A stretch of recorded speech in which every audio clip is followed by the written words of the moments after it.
Right, we are turning our attention to the best all-time Liverpool 11 of the Premier League era, that is. Nathan is with us. We're going to have David Meyler with us very shortly. We're looking at both of your teams here, Nathan. They're relatively similar. What are we looking at here? Is there any conscientious or controversial decisions, I should say, that have popped up in your thinking that are going to pop up over the course of the next little while? Yeah, I expect that our defence will probably be quite similar, but from midfield into the attacking options, I'd expect there'll be a little bit of debate because they've had so many quality players in those positions. I think part of Liverpool's problems for the first couple of decades of the Premier League was that defensively there were just so many issues, that calamitous goalkeeping mistakes, so many of them down through the years, struggled to get a great defence. At times they had it under Rafa Benitez, but at times then had to sacrifice their attacking instincts as well. But the one common thing is that they've always had a lot of quality in midfield, and particularly up front. They've almost always, through the quarter of a century of the Premier League, going on almost 30 years of the Premier League, they've always had outstanding attacking talent. So I think trying to pick a front two or a front three is probably going to spark quite a bit of debate, because you look at the attacking players from Ian Rush, who, again, banging in the goals in those first few seasons of the Premier League.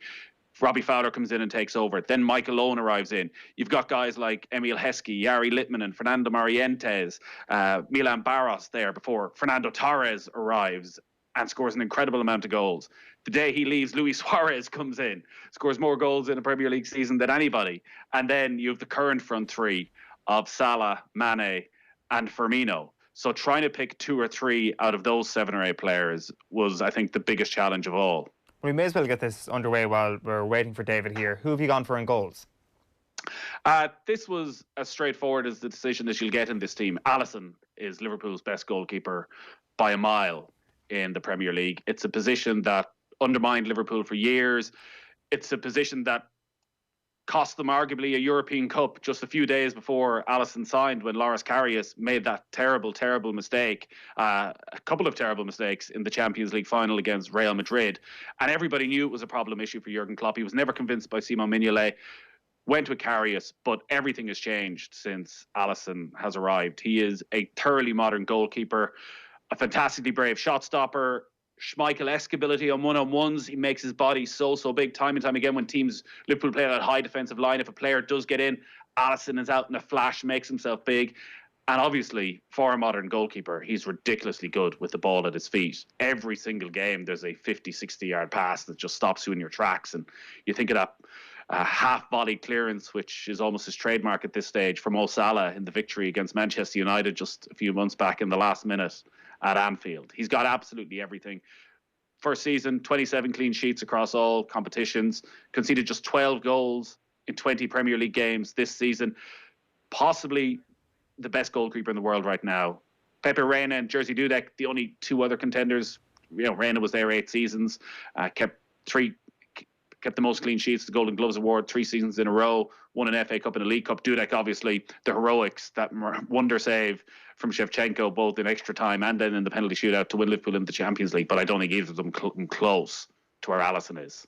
The recency bias is alive and well in this pick, but in fairness, you're never going to usurp Alisson. I can confirm that David Meyler did also go for Alisson in terms of his starting 11, so we have agreement there. We also have agreement at right back. Who have you gone for? Trent Alexander-Arnold probably redefined what a fullback can do in English football, as he said himself. Nobody wants to grow up to be a Gary Neville.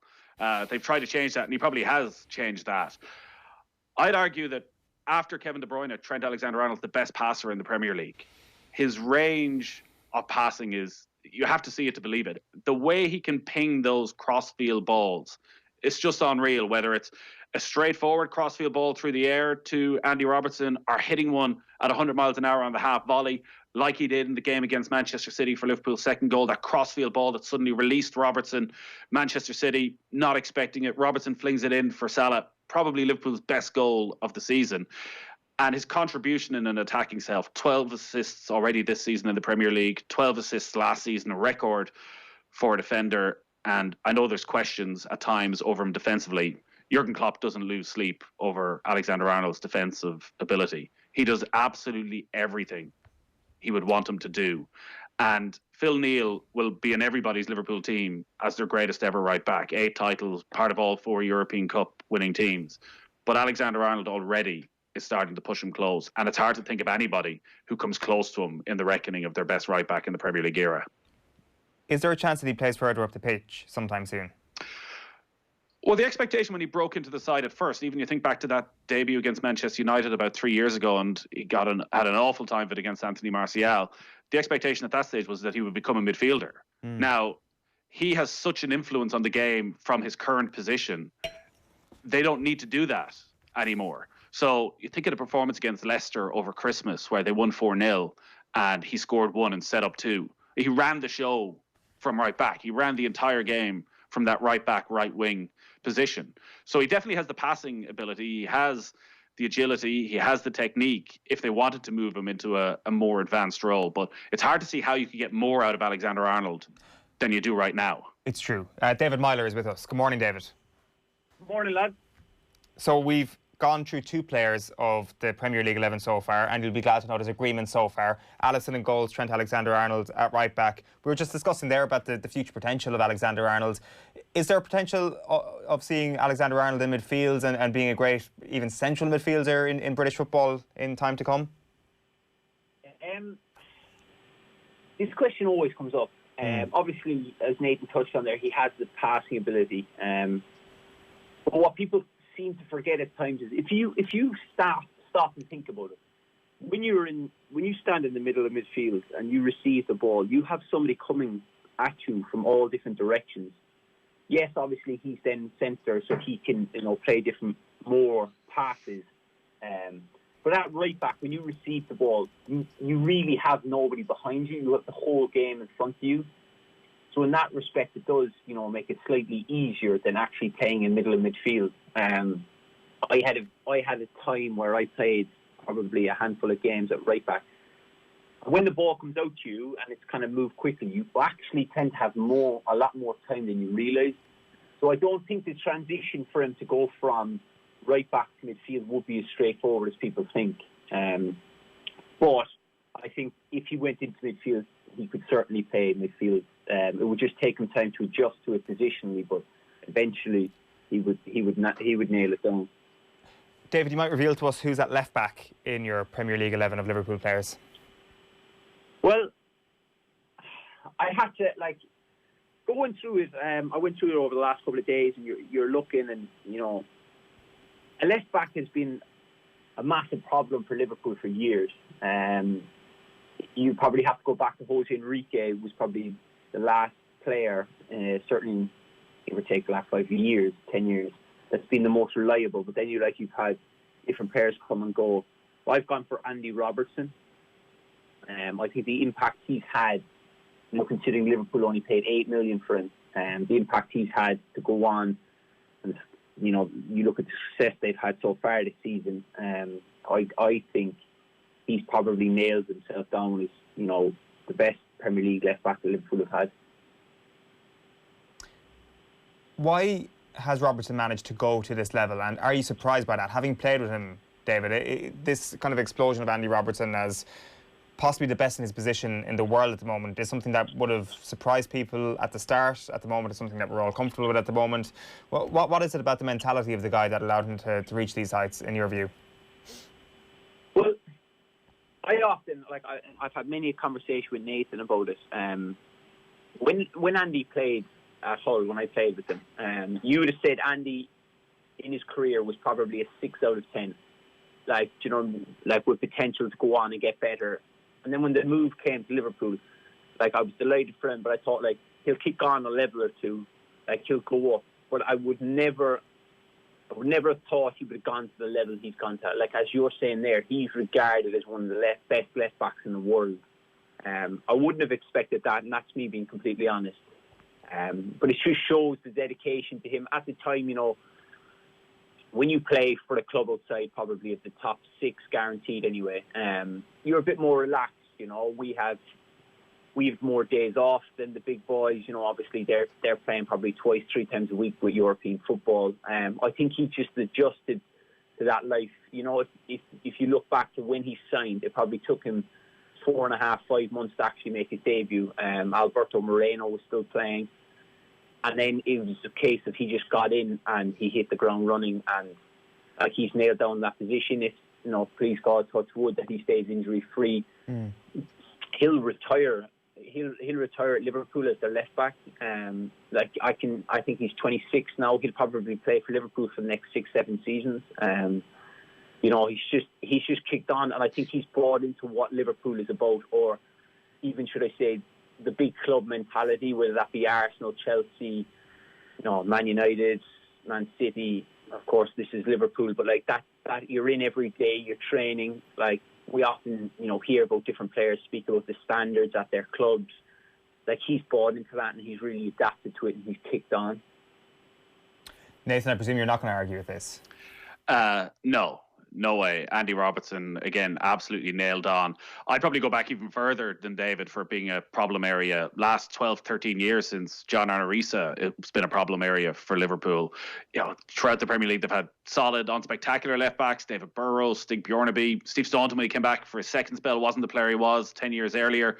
And then Risa came in, 350 appearances, wins the Champions League, obviously set up Gerrard in 2005, and for a long time would have been seen as the best left back of the Premier League era. And then they went through a real barren spell where you had the likes of De Sena, Konchesky, John Flanagan had a decent season under Rodgers, Enrique, Moreno, James Milner had one good season, but none of them are anywhere near where Andy Robertson is. Most definitely in the mix to be the best left back in the world. And again, Alan Kennedy was nailed on in every Liverpool supporter's mind as their best ever left back. Yet now Andy Robertson, after only 2.5 seasons properly in the first team, is right in that mix. Probably not as graceful a player as Trent Alexander-Arnold is on the right-hand side, but defensively, brilliant awareness, rarely if ever caught out of position, despite spending the majority of almost every game in the opposition half. Like, he's wonderfully tenacious. Think back to the game against Manchester City a couple of years ago where he goes off like a dog trying to chase the ball down, starts at the halfway line, and next thing he ends up on Ederson right at the Manchester City goal, and all of Anfield is getting behind him and the roar is getting louder, appreciating the amount of effort that he puts in. And that's what he has. He has that bit of the dog in him that you'll want. He has that fight. He has that stereotypical Scottish mentality of, you know, he's up for the scrap. He's the first one in if there's a little bit of bother. But where he's come on leaps and bounds is his passing and his crossing is just at the highest level. And it's one of the standout features of going to Anfield are those crossfield balls from Robertson to Alexander-Arnold, that it's like a 5-yard pass for anybody else, but they must hit 10 of them a game at this stage. And it just releases one or the other. And then, you know, Robertson, again, his assist level is just insane over the last couple of years. So far it's Robertson, it's Alexander-Arnold and it's Alisson in the team. David, you might take us through the centre halves that you've gone for Liverpool. Well, the two I've selected are Virgil van Dijk and Jamie Carragher. I'll start with Carragher. I think if you're creating a Liverpool team, you can't exactly, you know, for what he's done, what he's achieved, everything at Liverpool. Like, he's over 500 Premier League appearances, which is phenomenal. Ever since he made his debut back years ago, he's been a mainstay in the team. Obviously, he probably would have been captain if Steven Gerrard wasn't there. He's just a phenomenal defender. I think when people look at, you know, the Premier League generation, he probably is more Mr. Liverpool than Steven Gerrard. He's more vocal. He's more out there. The second centre half I've gone for, of course, is Virgil van Dijk. I think the best compliment you can give him, regardless of him being such a good defender, is he's made the other defenders around him much better. Liverpool have always been a bit shaky for years. Like, you probably have to go back to when it was Carragher and Hyypiä, that they were, you know, reliable and, you know, steady. But like, the impact Virgil van Dijk has had over the last 2 seasons has been, you know, phenomenal. Obviously, winning Player of the Year last year.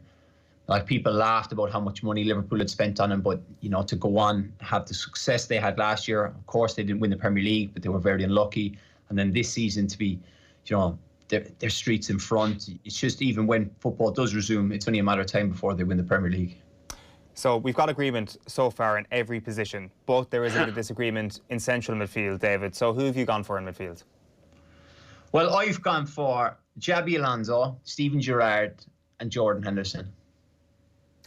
Right, let's start with Jordan Henderson. Why Jordan Henderson? I suppose there's a personal connection. Obviously, I think he went to Liverpool back in 2010. You know, and he's 10 years there. You look at it right, he is 6th on the Premier League all-time Liverpool appearances. You know, he's played 264 games. Like Robbie Fowler is just in front of him, which he'll catch his 2 games. I think he's been a mainstay in the team. There's been times when, like we've spoken about in the past, where Liverpool thought, you know, maybe we can get rid of him, bring a new player in, but he stayed and, you know, seen it through, fought his corner, and like when he took over from Steven Gerrard, you know, as captain, of course, it was very difficult because, like, you're taking over from such an iconic player who has been, you know, look, it's always a toss-up between the older generation, the new generation of who's the best ever Liverpool player between Dalglish and Gerrard. It's a tough one, but like when he took over from Steven, he inherited that, and that was such a huge mantle to take. But like he's taken it on. Like they've, you know, lost the Europa League, they lost the Champions League, but then, you know, they win it, the Champions League, and now he's about to win the Premier League as captain, something that, you know, of course, Steven Gerrard couldn't do. Albeit, yes, I know Liverpool's team now is far stronger than any team that Gerrard played in. But I just feel that he's been a mainstay. He's been key to Liverpool in the last few years. Obviously, me and Nathan have had a joke about him winning Player of the Year this season.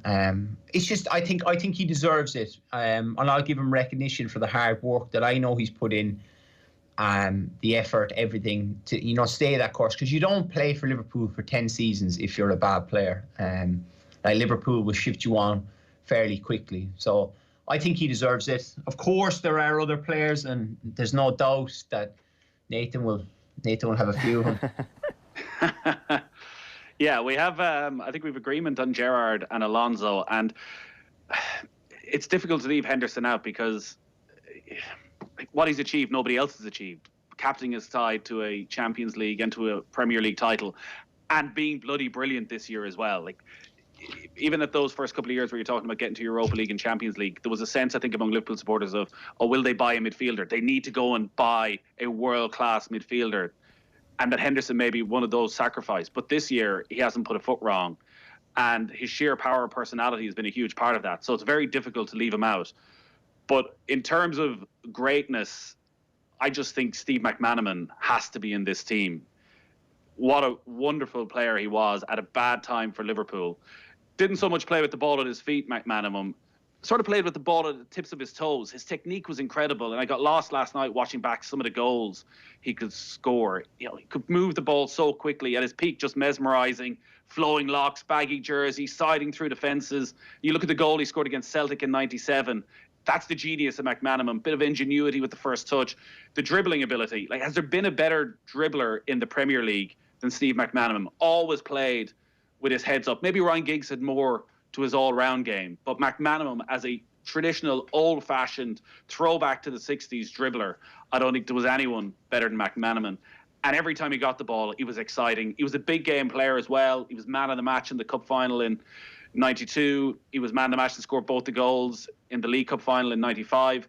One criticism maybe is he didn't score enough goals, only got into double figures once in the Premier League, but his talent was recognised by the fact that Real Madrid wanted him, and he became such an important figure there as well over the years. But I just think McManaman, maybe it is a bit of glowing nostalgia, thinking back to being a teenager and what could happen with McManaman, but he was just an incredible talent, and it's a very attacking team if you have him as part of your midfield.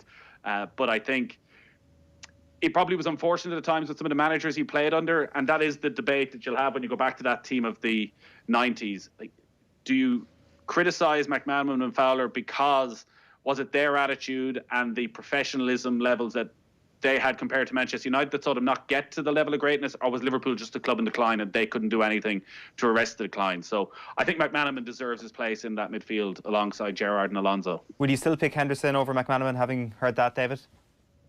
Yes. I I like look. I've got a pen and paper here. I've written down 11, and then I've got 12 subs. McManaman is on it. It's a weird one. I'm with you, Nathan. He was a beautiful footballer. Like, of course, you don't leave Liverpool and go on to Real Madrid. Like that shows in itself, how good of a player he was. It's weird because I don't think he's as loved by as many Liverpool fans. It is a weird one. He was a phenomenal player. It's just that, like, I don't know. Is it now we're at the stage of so many games are on TV? We see so much more football. Of course, social media, like goals, passes, tackles are all flying around it. You see everything. But like, I suppose I am biased in that regard. Like I'll put Henderson in, but I do like. I've Didi Aman. I think he was phenomenal for Liverpool as well. A massive part, around 2004, 2005, 2006 for Liverpool. He was an exceptional holding midfielder. Would Mascherano not get a look in, David? Yeah, there's another one. It is so tough, and like we haven't even gotten to the front three, which is a serious problem. I don't think like anybody could pick someone from the front three, and I think midfield is like, as Nathan said, Gerrard and Alonso have to be nailed in. The last spot, of course, is up for grabs. Nathan's gone with McManaman. I'm going with Henderson. I think Mascherano was a contender and was very much a cult figure as well. He was such an absolute lunatic when he was a player that the Liverpool supporters loved that, the energy that he had. Almost what ruled Mascherano out was when I started comparing him to, again, going back to Gini Wijnaldum. Gini Wijnaldum, I would say, has been a better player for Liverpool than Javier Mascherano was. It never gets any of the plaudits. There are different periods in the club's history, but I think Wijnaldum's consistently been brilliant for 2 or 3 years. And Mascherano, there was that likability factor. He put absolutely everything on the line. He'd throw his body at challenges. But part of when you look at Mascherano, it's hard to not think of him in a Barcelona jersey as well and some of the greatness he achieved there. But he's still, you look at his Premier League appearances, 07, 08, 08, 09, 09, 10, 25, 27, 34 appearances. Like, there is, it's not a short career. There is a huge sample size for Javier Mascherano. Like, it's a take that you can make with full information, Mascherano versus Wijnaldum in that debate. Like, if you had to pick between the two of those, David, who do you fall down on? Which side of the fence do you fall down on? Wijnaldum. Right. I think he brings, like, I would say he brings more to the table with his goals, his energy.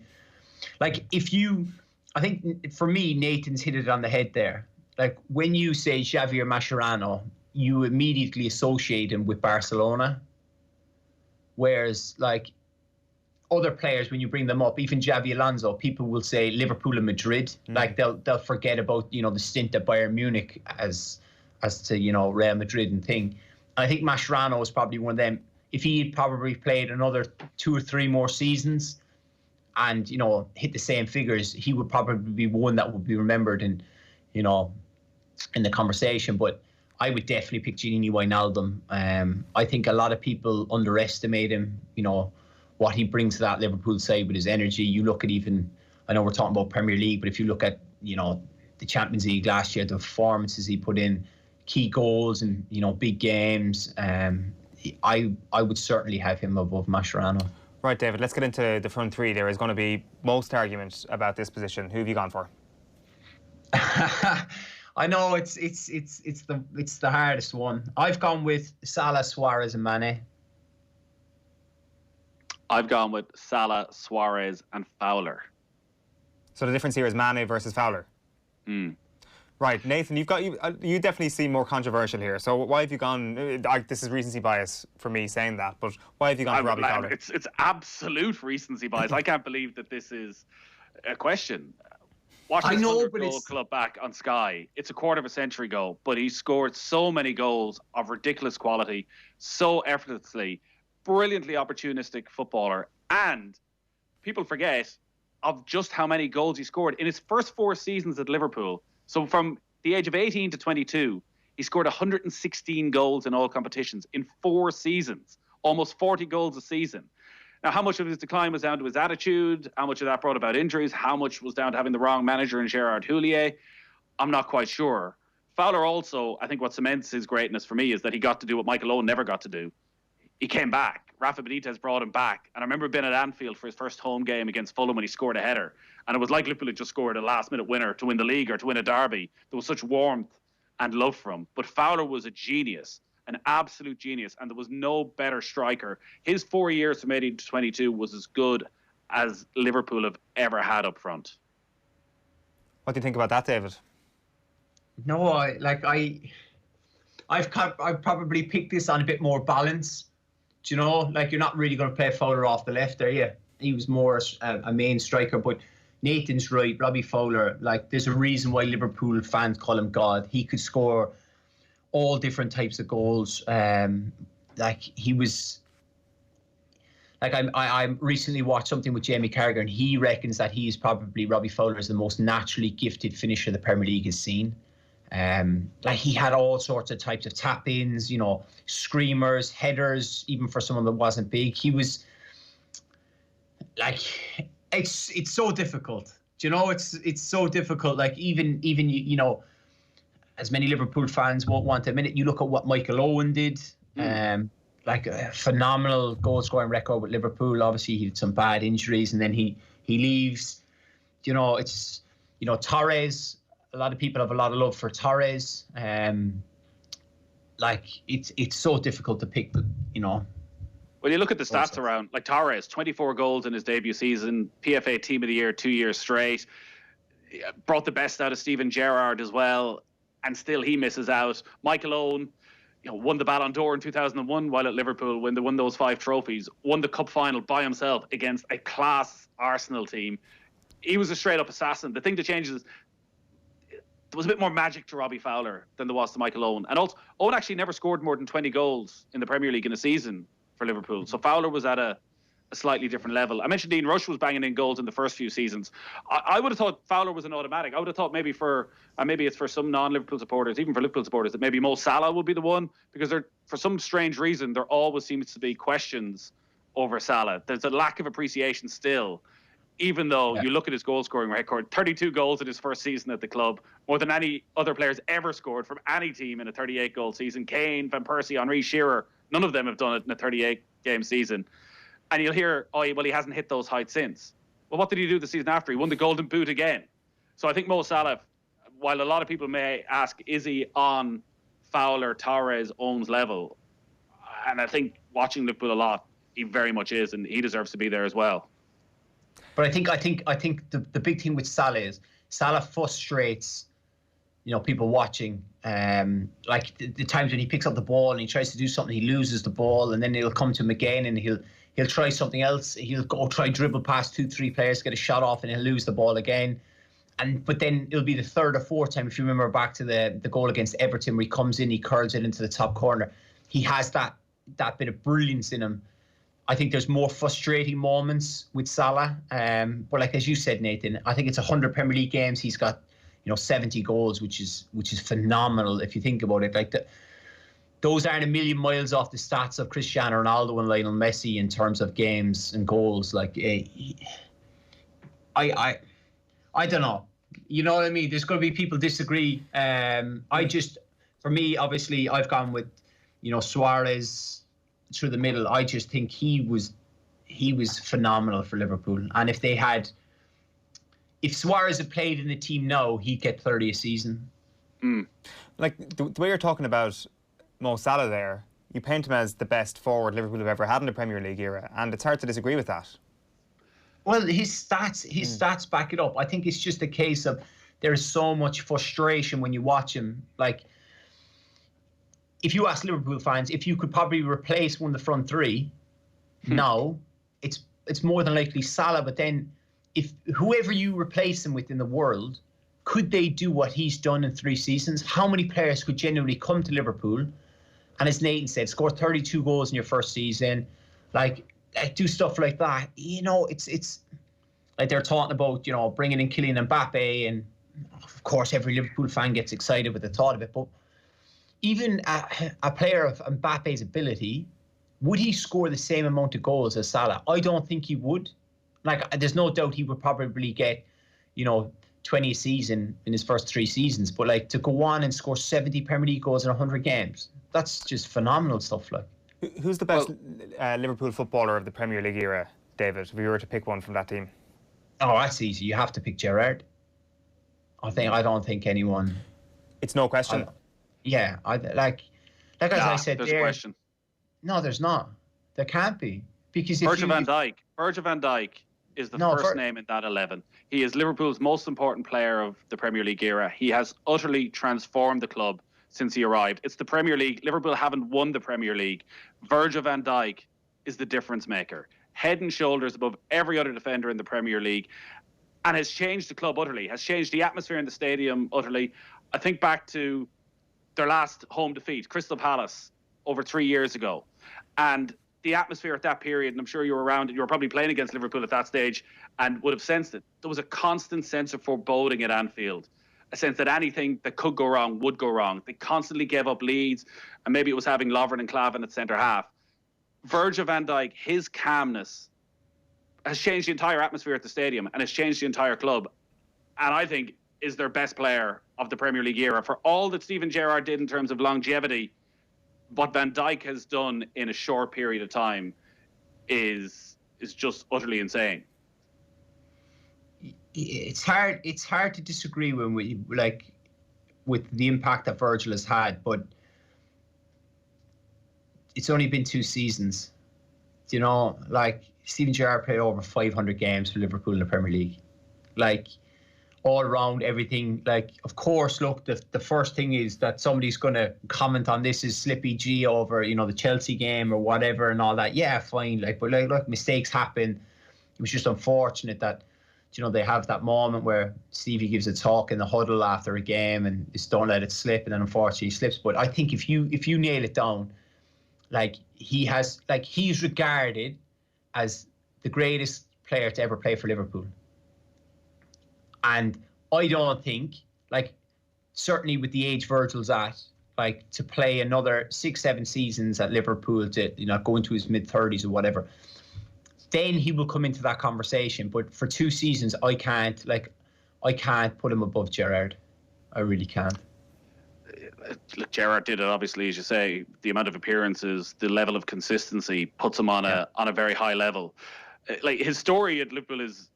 it's unbelievable highs and crushing lows, single-handedly drags them to a Champions League title. Yet, as you say, he's the player who makes the mistake that cost them the Premier League title. And it's not a straightforward fairy tale in any way. You think of that last season, sent off in his last game against Manchester United. Last home game, lose against Palace. Last ever game, lose 6-1 against Stoke. It's an interesting career path that he took at Liverpool. But he was brilliant. And that's the problem when you talk about the greatest ever player. You end up having to criticise. His form. When was his best form? Because people will always point to 2005, David. But I would often maybe look at 2009 when they were close to the title with Torres. And that week where there was the 4-0 against Real Madrid and there was the victory against Manchester United a few days later, as that was actually maybe his peak rather than 2005. I'd say 2009. I'd say 2009 with Torres. I think if you look back in 2005, certainly the first game that comes up is the Champions League final. You look at Olympiacos games. I think Stevie always had big moments in him.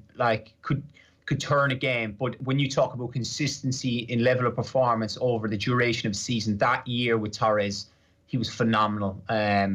Like you said, if you go back to 2005, there's probably 8-9 games where he's been incredible. I do feel sorry for him that in the sense that he's never won the Premier League with Liverpool. But if you look at it, he always played against the great Manchester United teams. Then it turned into the Arsenal. Then of course Chelsea came along, and then coming towards the end, Man City then pumped in hundreds of millions and then built a Premier League winning side. So he's always had to face that Liverpool have never invested as much. Yes, they brought in some huge players at different times, but they never invested on 3 or 4 players. If you look at what Jurgen Klopp has done, they sold Coutinho. Right, where's our problem? let's buy Alisson and Van Dijk, and people laughed at. I think it was 50 million, 80 million, and it's just transformed Liverpool. I think like Gerrard now would slot straight into this team if you bring him back a few years ago, when he was playing at his highest level, and they would be even probably further ahead. Yeah, it is incredible, and I know you've spoken about recency bias and that. Defence has been an issue for Liverpool for 25 years until the last couple of years. And arguably, you could make a case right now that Liverpool have the best goalkeeper in the world, the best right back in the world, the best left back in the world, and the best centre half in the world. It's something quite remarkable that Jurgen Klopp has done, because some of those were purchases, big money purchases, but also Alexander-Arnold and Robertson, the way he's developed. Would you go along with that all those players could be considered in that sort of category? Oh, 100%. Of course, any Manchester United fan will say De Gea is better. Fine, you can have that argument. You're entitled to your opinion, but Alisson is a better goalkeeper. If you look at the right backs around the world, Trent Alexander-Arnold going forward, I don't think anybody in the world at right back is as good as him. Yes, there are question marks over him defensively. You look at the impact, say, Aaron Wan-Bissaka has had. He's a better natural defender, but he's not as good as going forward. So then it comes down to systems. The way Liverpool play, Trent Alexander-Arnold is perfect. Andy Robertson at left back. I suppose the emergence of Alphonso Davies at Bayern Munich would be the only one that would probably, run him close. Of course, there's some like Jordi Alba, Marcelo, but they're coming towards the end. So if you're looking at current time, then it's up between Robertson and Alphonso Davies. And then, of course, I don't think anyone at the moment holds a candle to Virgil van Dijk. I think he's out on his own. Of course, you have the Real Madrid boys, but, I'd still pick Virgil over them at this current moment in time. Just to recap David's 11, it is Alisson, Trent Alexander-Arnold, Robertson, Virgil van Dijk, Carragher, Alonso, Gerrard, Henderson, Salah, Suarez, Mane, and by my count, 2 of that 11 have their shirts on your wall behind you there. So that's a pretty good ratio. Nathan's 11 is Alisson. None of my 11 have their shirts on the wall behind me. It's 4. Is it 4? It's 4. Where's 4. your head? I've got Alexander-Arnold, I've got Robertson, I've got Gerrard, and I've got Henderson. Oh, very good, very good. I didn't see 2 of them there. Nathan's 11 then. With a couple of disagreements. Alisson, Trent, Robertson, Virgil, Carragher, Alonso, Gerrard, McManaman, Suarez, Fowler, Salah. Huge reaction to this, as you can imagine. Just a couple of the cliff notes from online. Colin Bowie got off the ball, would have gone with a front 3 of Suarez, Owen, Fowler, so none of the current lads. David Butler has been in touch. He would have picked Sami Hyypiä at centre-half alongside Virgil van Dijk. Emma Carroll was deciding between Trent or Steve Finnan, potentially. She went for Trent when pushed. John Barnes included in her team as well. Brandon Pang, meanwhile, also included Sami Hyypiä. Noel Cahill included Marcus Babbel and Didi Hamann, and Darren Hennessy. His 11 will be Alisson, Trent, Carragher, Van Dijk, Robertson, Alonso, Gerrard, Salah, Firmino, Mane, and Suarez. That is an incredibly attacking lineup. David Meyler, it's been a pleasure. Thanks a million for hopping on the call. Thanks, guys. Thank you. Right, that is it from OTB AM this morning. Thanks a million for joining us. Nathan, thank you for joining us for the last couple of mornings. Coming up on OTB tonight, Kenny Cunningham and Captaincy, and Paul Rouse's History of Sport, Episode 10. If you missed anything this morning, you can catch it back through the OTB AM podcast. Just download the OTB Sports app and subscribe to OTB AM to get it every morning. We timestamp it so that you can skip through to whatever part of the show you want. OTB AM is live weekday mornings from 7:30, so you can listen or watch the show live on the OTB Sports app, as well as all the other usual places. See you tomorrow morning. Bye-bye.